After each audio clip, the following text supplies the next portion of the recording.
What's up, guys? I just got a new toy.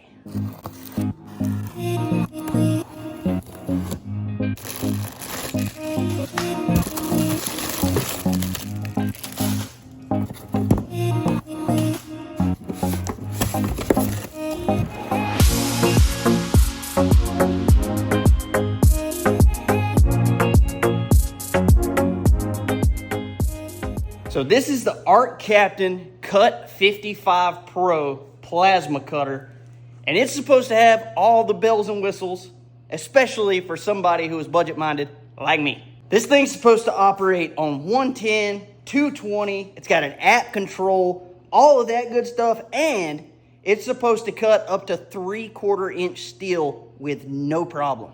Now, obviously, we're not going to be cutting anything around here in the foreseeable future that's that thick. Usually what we're messing with around here is more like sheet metal, really thin stuff, maybe occasionally up to like 1/4 inch for brackets and things like that. But for those that have been watching the channel for a little while, you know we do a lot of restoration work, which means that we do a lot of cutting out of old rusty metal, replacing it with new metal, and so that can get really time consuming, especially if you're using an air-powered grinder with the cutoff wheel. Sometimes they're just a little bit slow, but this is supposed to really speed up that process. I'm not gonna lie to you guys, I've wanted one for a very long time, but I have never used one. So this is gonna be a learning experience for me, and it's gonna be the very first time I've ever had my hands on a plasma cutter. So I'm pretty excited, but this thing does require a little bit of assembly. We've got to put the leads on. We've got to hook up the air inlet thing. So we've got a couple of things that we got to do.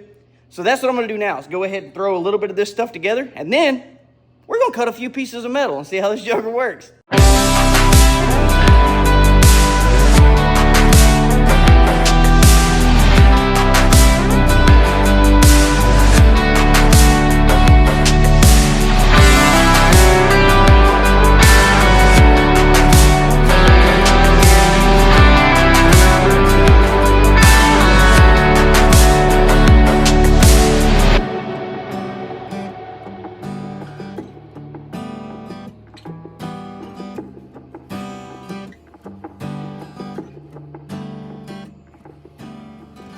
All right, guys, well, there it is, the ArcCaptain Cut Pro 55.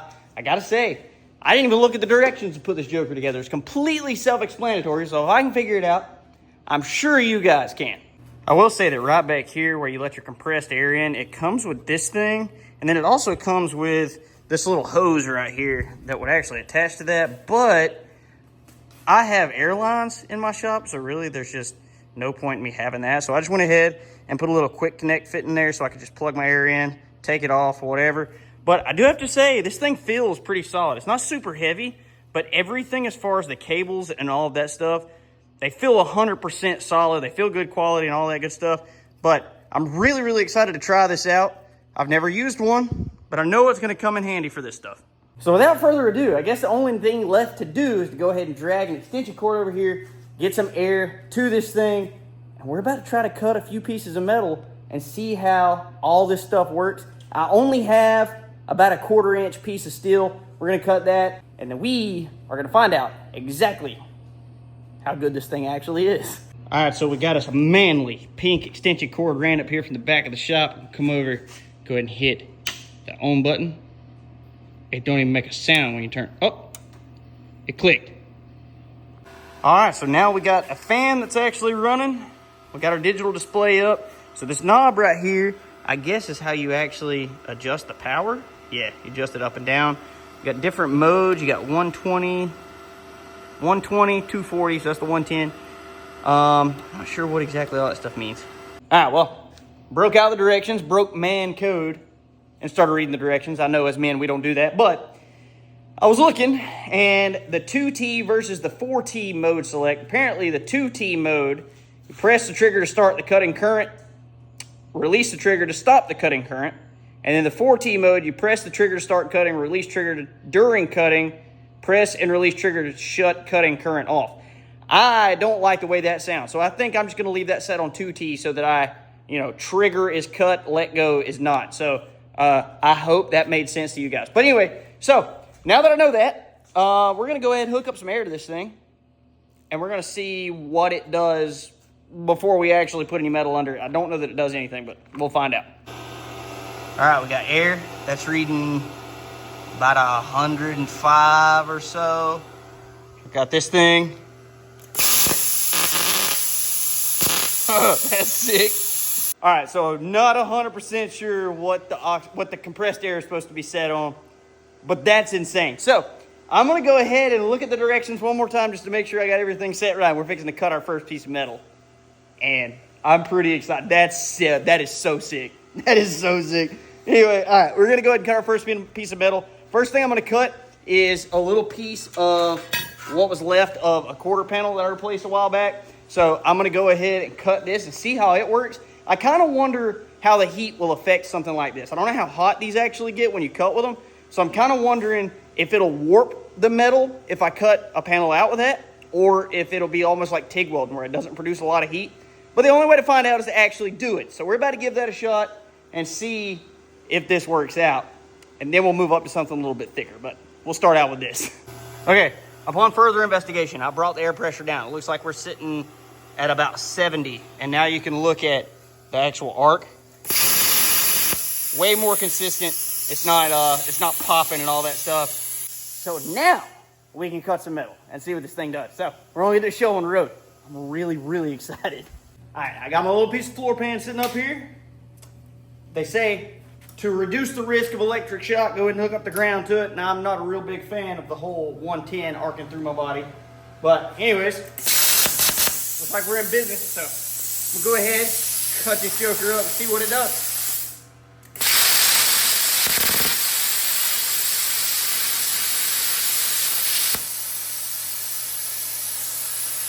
Brother, it looks like butter. And it's not hot.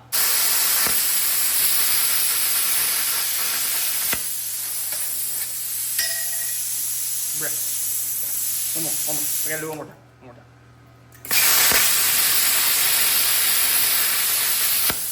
It's so fast. And it's not hot. I just made 3 cuts on this. There we go. I'm an inch away. I'm scared to go any further. It is a little warm right there. But it's not that hot. That's actually really, really impressive. Hold on a minute.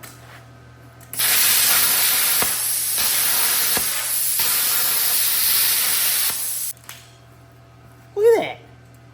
Look how buttery those cuts are, man. That is crazy. Well, I know it'll cut sheet metal without a bit of problem. So like quarter panels and stuff are gonna be a breeze, taking out the bulk of the metal. Obviously, I'll still have to do some cleanup on it. But dude, I like that a lot. That's insane. I don't know why I didn't get one of these before. I mean, I do because they were expensive. And anyway, I had the opportunity to get this one. ArcCaptain reached out and asked me to try this out. But this is nuts. I can probably afford this one.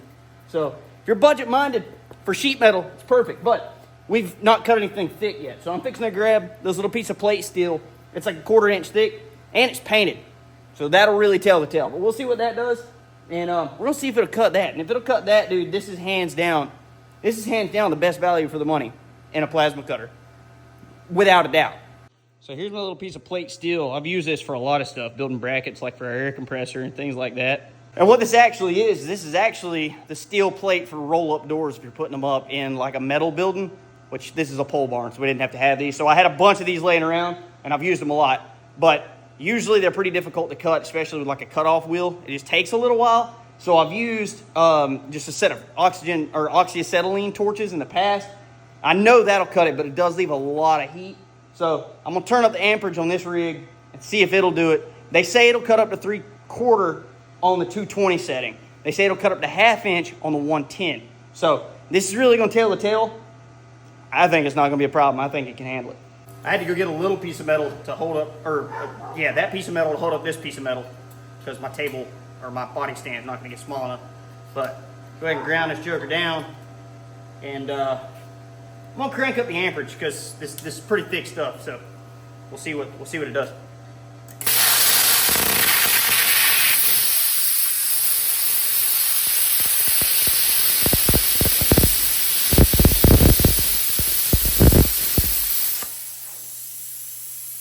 Well, I had a little bit of an issue, tripped a breaker, that's on me.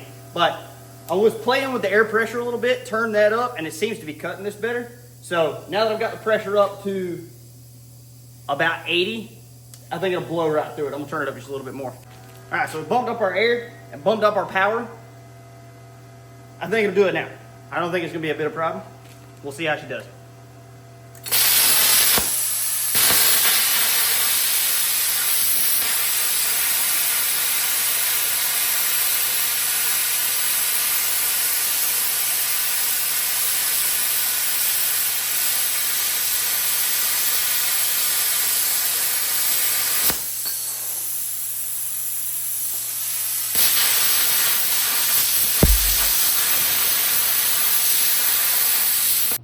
All right, this piece is a little hot, but look at that edge on this 1/4 inch stuff. I messed up right there. That was my problem. I was going a little bit fast, but look at that edge right here, man. On 1/4 inch steel, maybe a little thicker. I'm actually genuinely impressed with this little machine. So that piece of 1/4 inch steel is probably the thickest thing we will ever cut in this shop. We're just doing restoration work. We're not doing heavy equipment restoration or heavy equipment fabrication or anything like that. We're restoring old classic cars. So 1/4 inch steel, we probably won't use it very often, but if we use it, that'll be the thickest thing we use. And at a price point for this rig right here, $289, that is a bad unit for the money. And this thing has an app that you can use on your phone. So if you're underneath a vehicle or whatever, you're trying to do a little bit of fab work under there, having to use the plasma cutter, you can go into the app and actually connect it to the unit. You can make all your adjustments right there from your phone without having to get out, run over to the unit, make the adjustments, get back under the car, and then hope you got it right. You can make all the adjustments on the fly right underneath there. Gotta say, it's 100% user-friendly. I didn't really follow the instructions to a T. I just kind of messed with it till I figured it out. So if I actually sat down with that book and took the time to actually 100% get this thing dialed in, this would be a sweet, sweet little rig. But I'm super, super impressed. If you go over to the ArcCaptain website, they've got more than just plasma cutters. They've got MIG welders, TIG welders, plasma cutters, 3-in-1 welders. You name it, they've got it. And if you follow the link in our bio, you can go over to ArcCaptain website and you can buy whatever you want on their website for 5% off using Coop's House as the promo code. 100% recommend. Go get it. If you don't want to, fine, you don't have to. Be a lot cooler if you did. But guys, I appreciate you tuning in. If you enjoyed this video, make sure you check out that one right there because YouTube thinks it's going to be the best thing for you to watch next. Hit that subscribe button so you don't miss anything on the channel. As always, I appreciate you tuning in, and we will catch you on the next one. Deuces.